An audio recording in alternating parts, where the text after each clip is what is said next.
Thom Hartmann here on the best of the rest of science and green news. You need to know this. We're running out of time to save our species. That's the warning issued last Friday by a group of nearly 2,000 leading international scientists.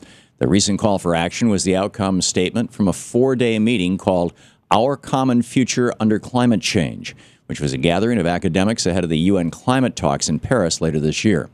Their warning states, quote, "The window for economically feasible solutions with a reasonable prospect of holding warming to 2 degrees Celsius or less is rapidly closing." In other words, if we want to ensure the survival of our species, we better act fast and we better be bold. And by bold, these experts say that we need to reduce global greenhouse gas emissions by at least 40% by 2050, and a 70% reduction is recommended. Anything less will likely mean disaster. In order to achieve such an ambitious goal, we must pursue bold solutions. And those solutions all start with standing up to the fossil fuel industry.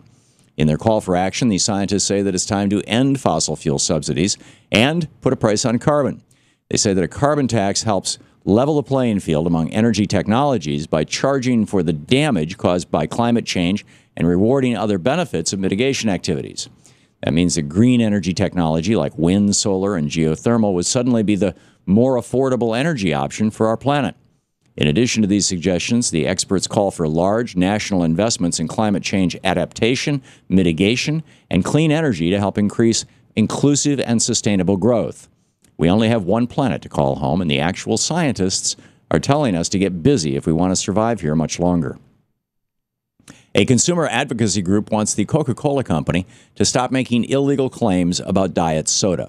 According to a recent press release from U.S. Right to Know, the soft drink company continues to claim that artificially sweetened soda can help fight obesity, despite numerous studies that prove otherwise.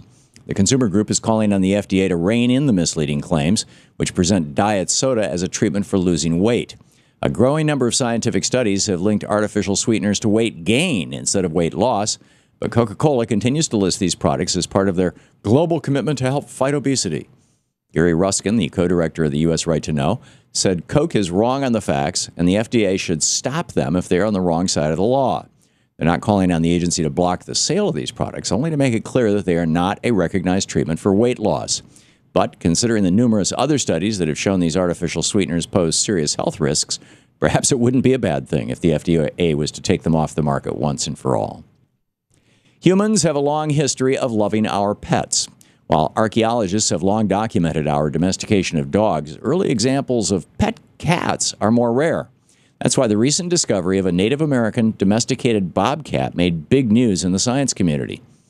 Angela Perry of the Max Planck Institute for Evolutionary Anthropology in Germany made the surprising discovery while reviewing ancient dog burials in the Hopewell culture that once lived across much of North America. She discovered the bobcat skeleton, which was mismarked as a dog, and she said that the elaborate burial given to the animal showed that it was well beloved by the ancient people.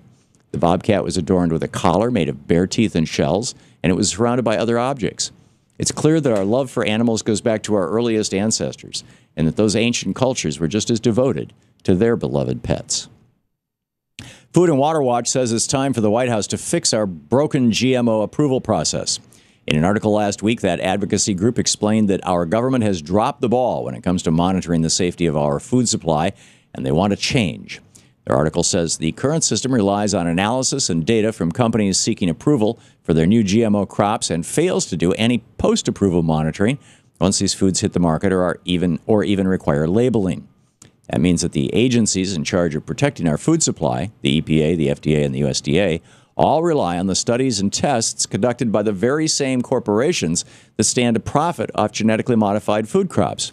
And once they accept that very likely skewed data and approve the new GMO crops, no one bothers to test it to ensure it's actually as safe and nutritious as those companies claimed.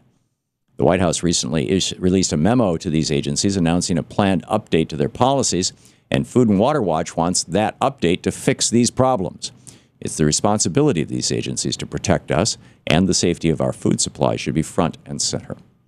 And finally, Germany is light years ahead of us when it comes to clean energy, and now they are rolling out their newest plan to lead the world in electric vehicle technology.